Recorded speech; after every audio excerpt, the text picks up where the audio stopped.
Like, they've pretty openly said that. Anyway, let's watch... Tonight, let's talk about... Let's watch John Oliver's brutal deconstruction of Trump's campaign promise of mass deportation. I think it's important to watch this. I've said that this is a massive issue and that... wait, this part, the second part of the John Oliver... Wait, this... We're going to keep talking about immigration. Wait, oh, he did 2 episodes on it? Okay. Anyway, let's watch. About Trump's mass deportation plan. And before we go any further, we'll be talking a lot about the logistics of mass deportation. But for the record, the morality of it is despicable. Immigrants are here. What McDonald's worst employee says. With that said, let's start with the sheer size of what Trump is proposing, because the campaign claims there are 20 to 25 million illegal aliens in the country, despite experts saying it's roughly half that, with one group placing the number around 13 million people. So they're already off by the population of Ohio. But that still leaves the task of removing 13 million people, many of whom, incidentally, are spread throughout the country. I can't fucking take it, dude. I have to piss, but I can't even fucking leave this video running without having it fucking jitter every goddamn time because Twitter video is so bad. Oh my God, this motherfucker can't even do Twitter video, dude. It's not going to be available in my country, probably. Wait, what? Maybe it is. Yeah, it's not. Is there another one? I know the full episodes are available. It's just they don't let you watch it in America until like Thursday or some shit.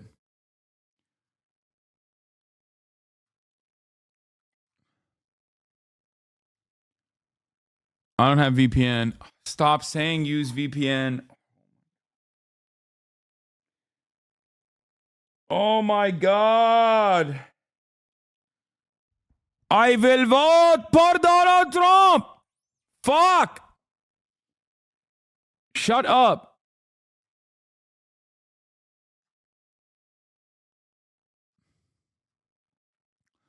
Oh my God. I will vote.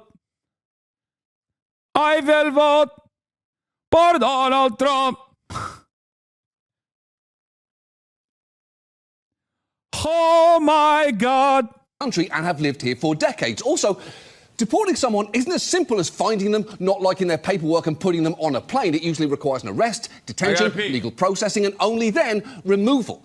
And to carry out over 13 million arrests in a short period of time, it's been estimated the government will need to hire between 220 and 409,000 new government employees and law enforcement officers. As for the detention part, think for a second what it would entail to detain 13 million people. Bear in mind, the most recent data has the entire US prison and jail population at around 1.9 million. And we have a lot of prisons and jails in this country. They are kind of our thing.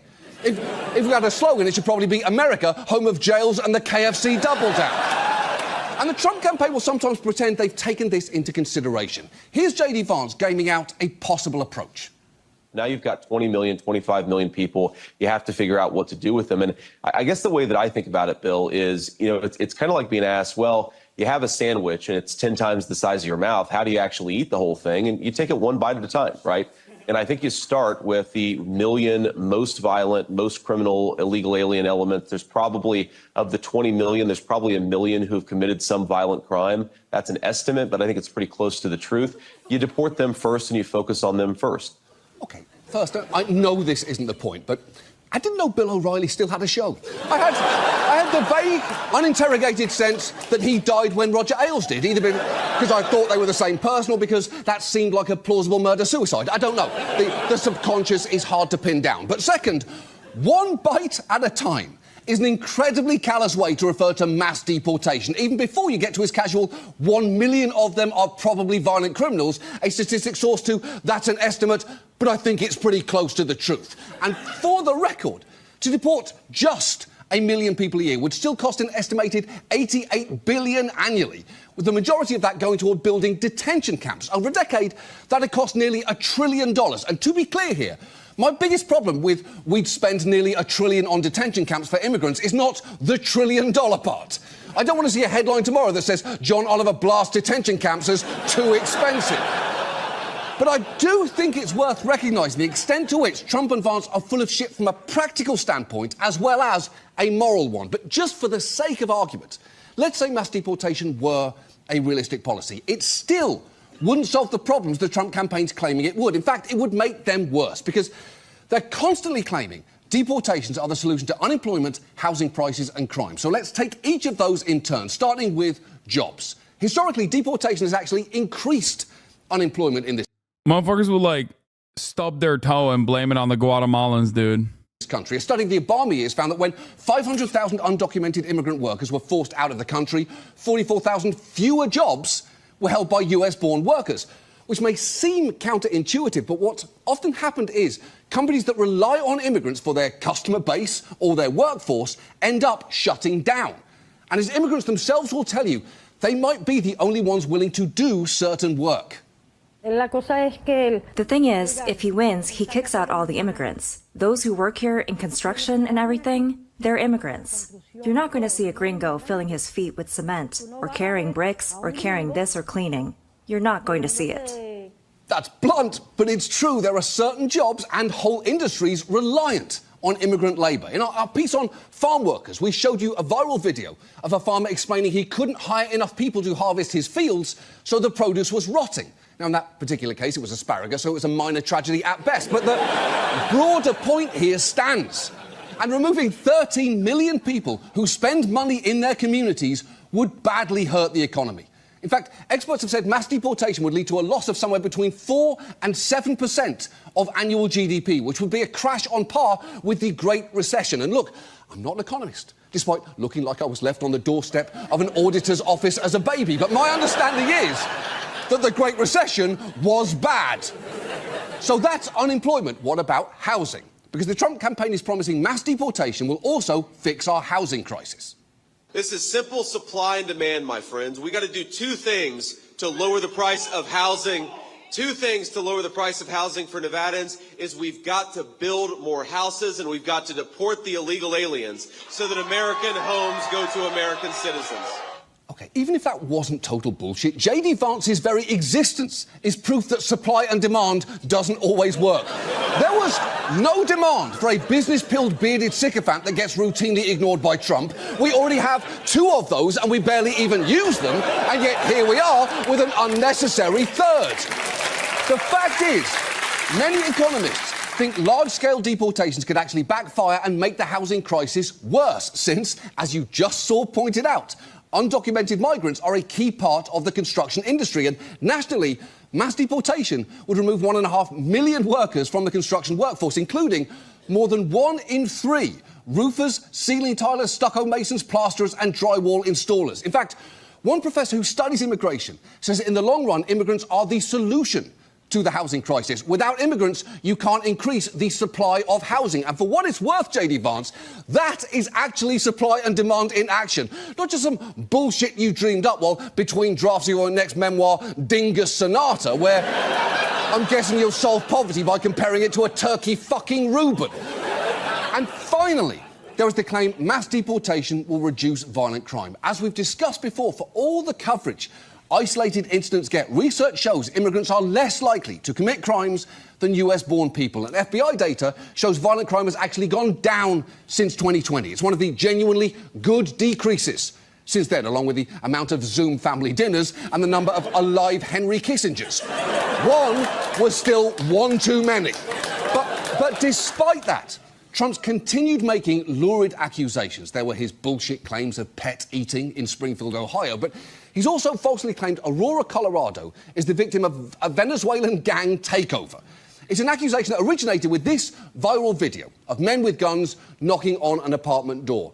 That clip frightened a lot of people, but to be clear, the Republican mayor of Aurora has flat out said a Venezuelan gang is not in control of those apartment complexes, and the city has not been taken over or invaded or occupied by migrant gangs. But none of that stopped Trump from going to Aurora to push for mass deportation with the help of Stephen Miller, who even brought along some visual aids.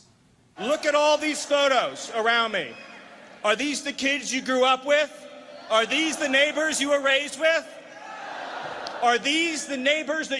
Jesus Christ, dude. This is just Adolf Hitler, brother.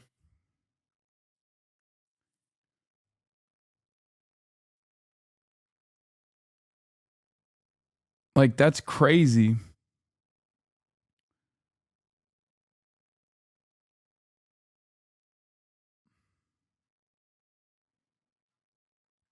I don't know what else to say about it. Like, this is just straight up Adolf Hitler. That you want in your city? No. These are the criminal migrants that Kamala Harris brought into your community. And as swiftly as they came, Donald Trump will send them back. Okay, for the record, if we're talking about someone you don't want as... I mean, isn't saying Adolf Hitler a stretch, though? No, it's not. That's why I'm saying it. It's not a stretch at all. Okay? Hitler analogies are very important because everyone knows he is the big bad. Okay? And my disagreements with Adolf Hitler do not revolve around, I don't know, his opinion on building the fucking Autobahn or some shit. Okay? It very much revolves around his fascist ideology. And at this point, Stephen Miller and Donald Trump are directly echoing his sentiment. Directly. Like, yeah, he's goofy and shit, but like, let's be real. This is straight up Hitlerian.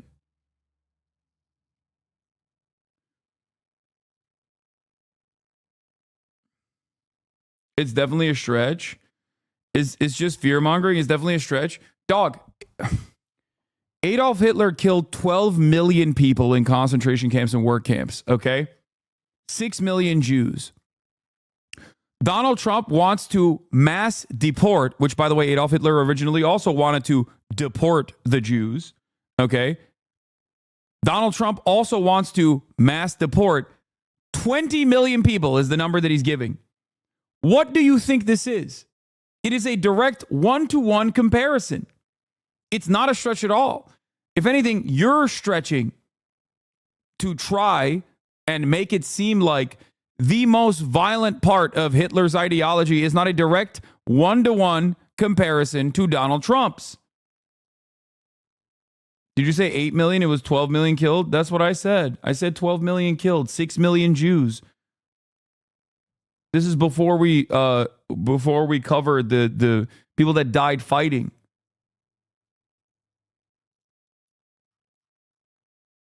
Is everybody okay?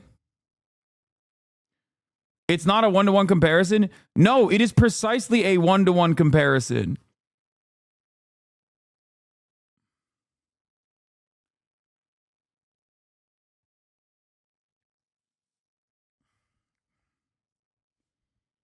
I did say 12.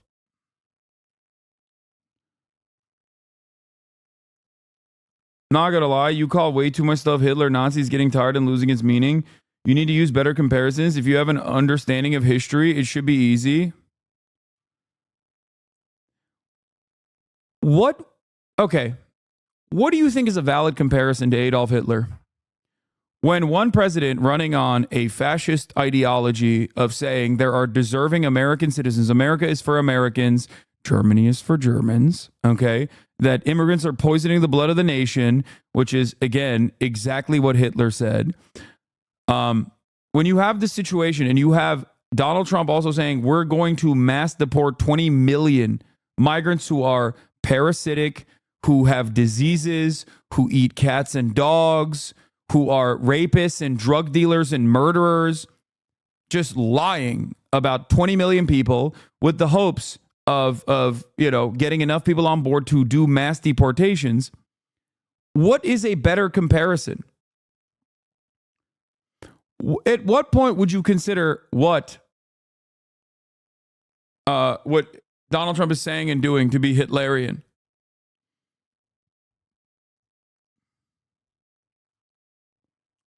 Please. Does he have to like grow a mustache and then cut it in a way like Adolf Hitler? Is that when you will do it? Is it because he's not Roman saluting?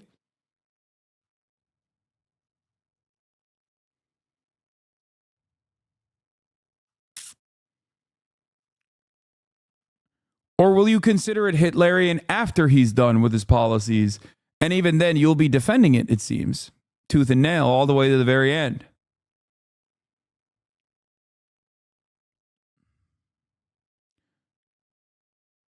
I agree, but can you explain how it escalates from mass deportation to death camps? I don't know if John Oliver will explain in this argument, but Hitler's original plan was called the Madagascar Plan, which was mass deportation of Jews. Hitler also routinely fucking criticized other countries for not taking Jews away from Germany and said that the responsibility was on them to take the Jewish refugees. Okay? Mass extermination, the final solution, came towards the end. I mean, it was a process of mass extermination that was already occurring, but it finalized because it was too costly in the eyes of the Nazis to maintain concentration camps filled with these people who were considered undesirable. Okay? You don't start off the argument by saying, like, you know, we're just going to fucking jail 20 million people. Okay? You start off by giving justifications, as Hitler did as well, false justifications as to why the dehumanization has to set in, which is what Donald Trump has been doing for the past 8 years. Then you move on from dehumanization to directly deportation, like some more permissible forms of dealing with the problem. Once you establish that there's a problem to begin with, when there is no problem, you then require a solution. The solution is deportation until it becomes too costly to deport them. The process in which you deport 20 million people that are currently living on U.S. soil, 1 in 15 American families have at least one family member that is undocumented. You'd be ripping apart 1 in 15 fucking families in this country, okay? And the only way that you can conduct this kind of mass sweeping campaigns is through dragnets, is through mass deportation policies where you go and you basically arrest every single person that looks the part, okay, with the assumption that they're most likely a criminal undocumented migrant. Then you would have to very quickly process them through the court system if you still have any sort of interest in maintaining a court system at all, okay, and in which you would have 300 people, 400 people at a time sitting in a fucking courtroom where one judge just sanctions off their mass deportations. Now you have to process these people. You have to put them somewhere. And in order to put them somewhere, you have to build camps. You have to build camps where you concentrate certain subsects of American society. You have to militarize these concentration camps. Okay? But at this point, you've already built a case for why these guys are criminals. You've already seen that the entire nation is willing to go along with this kind of dangerous rhetoric, with this kind of dangerous sentiment. So now you have to build some camps. And in these camps, it's not like you're going to have, fantastic living arrangements. You're talking about 20 million people after all. There's an economic toll to this kind of thing. Okay? So you put them in less than desirable conditions, slam them into these fucking concentration facilities at the border with the goal of inevitably deporting them. Where will you deport 20 million people? Nobody knows. But, we'll figure it out. Now, there is a dark part of American history where a similar thing happened. Donald Trump actually brings it up all the time. Under Eisenhower, it was called the Bracero Program, Operation WB. I won't say the word. Donald Trump actually brings that up quite frequently. He says that was a fantastic operation. It was only 1.2 million, I believe, if I'm not mistaken, Mexican origin people living on U.S. soil. Operation Dry Front, but the opposite of Dry Front. Okay? In that process, there were American citizens born in the United States of America with documentation that were also deported. They were shipped away. They were put in concentration camps. They were cleaned with chemicals, and then they were shipped away to other places that they did not belong to. Okay?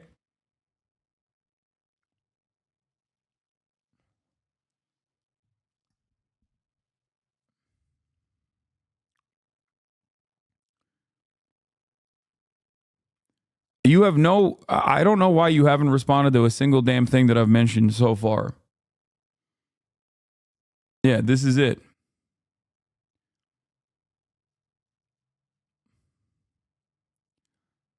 Short-lived operation used military-style tactics to remove Mexican immigrants, some of them American citizens from the United States. Though millions of Mexicans had legally entered the country through joint immigration programs in the first half of the 20th century, and some who were naturalized citizens who were once native, Operation WB was designed to send them to Mexico. There were plenty of people who weren't even Mexican that were sent back to Mexico.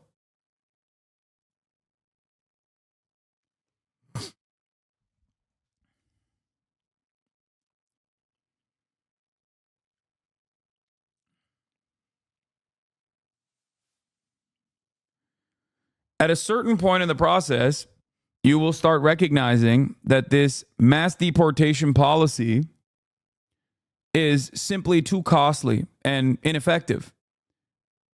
And considering the fact that the reason for mass deportation wasn't necessarily born out of any sort of like logical problem that you foresaw, with the only solution being mass deportation, and simply lies that you are telling about people that you have otherized successfully, dehumanized successfully, such as undocumented migrants are responsible for crime or whatever, which is completely false. Undocumented migrants are responsible for less crime per capita than natural-born U.S. citizens. Undocumented migrants are stealing our jobs is also bullshit. Undocumented migrants steal our social safety nets is also fucking bullshit.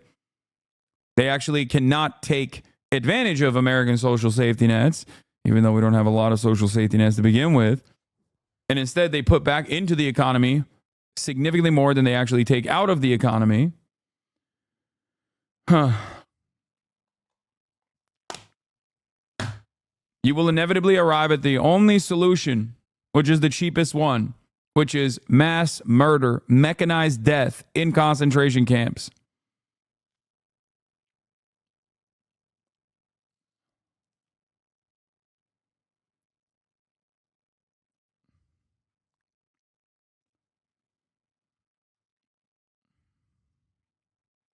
Do you understand?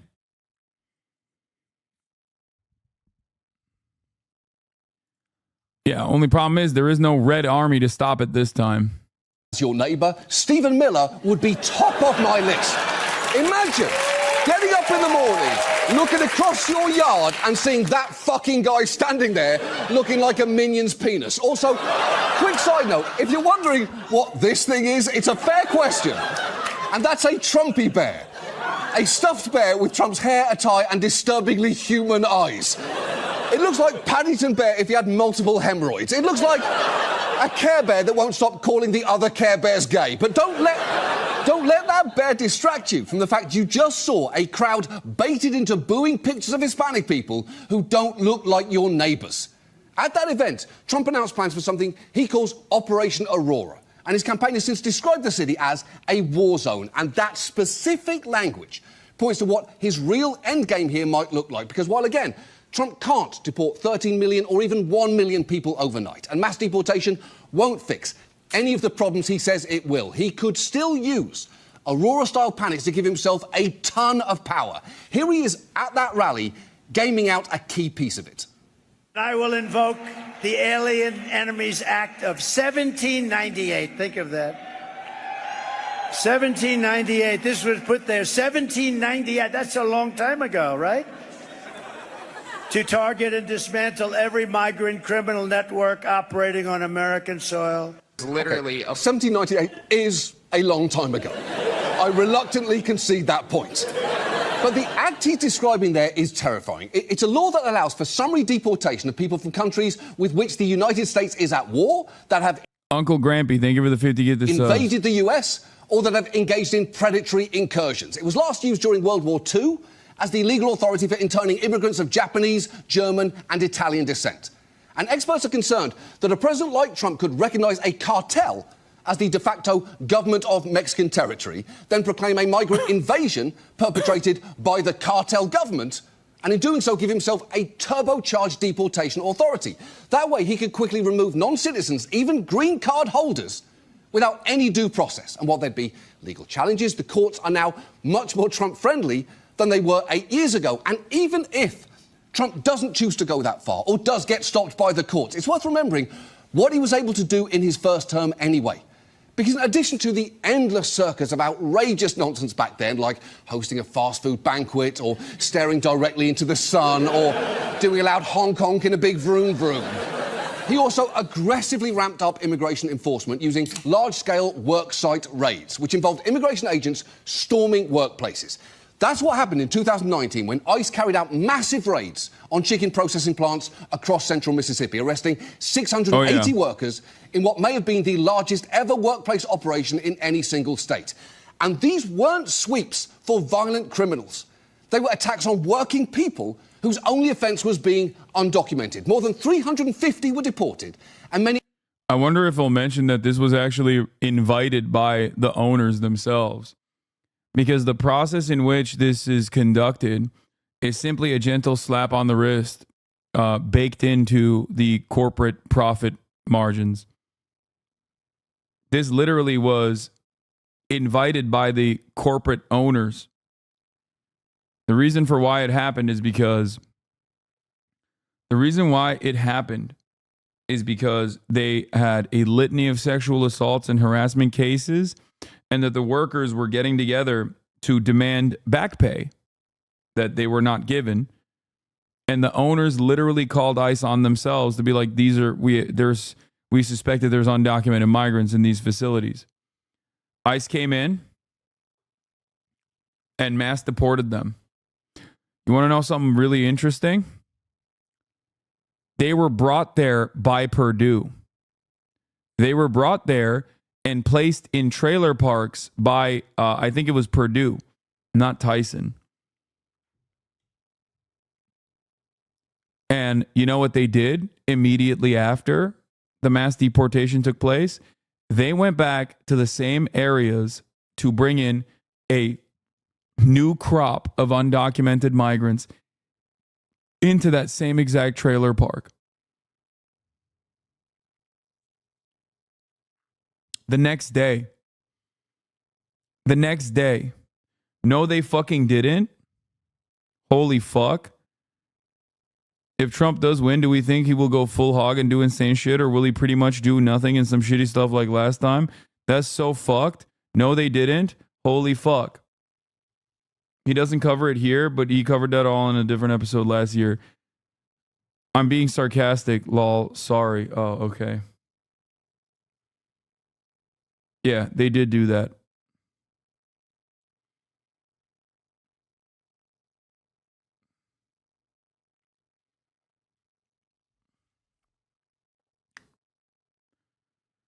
Could Trump accomplish all of this? If it wasn't Tyson, it was Smithyfield? No, I thought it was Purdue. But anyway, yeah, no repercussions for the company whatsoever, because the repercussions are built into the profit margins. Okay? If the corporate owners that are regularly hiring undocumented immigrants, deliberately moving them around the country, placing them in trailer parks right next to the fucking chicken factory on purpose, knowing full well that they're undocumented and therefore they can be extra exploited. If the cost for that on their end is significantly better than the financial or criminal penalties they might incur, then of course they're going to do that. It's basically a deportation tax. When your workers get a little too rowdy, you deport them and you bring in a new crop. Many others are still awaiting court decisions. Many of the families broken up that day remain separated half a decade later. And the trauma of those raids on families and children was truly awful. And I will warn you, this is hard to watch. I'm students are crying because of their daddy, mom. I don't want my dad. No. Yeah, they also engage in child labor practices as well. Employers, they're employing minors, literal children to be caught working for Purdue, Smithfield, and Tyson. That's the other part. The Hispanic people are not doing nothing bad. They're not stealing nothing. My dad bought everything for me to live over here.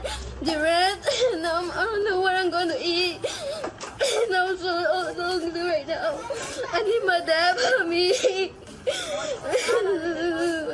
my dad didn't do nothing. He's not a criminal. Yeah, we did that, and we're apparently a coin flip away from going even further. And a lot of Trump supporters seem to be in denial about exactly what a plan of mass deportation would entail. And that's a frustrating pattern here. In Trump's first term, this local business owner in Indiana was deported, to the apparent shock of the people in his community. It just feels wrong. The community is better for having someone like him. I mean,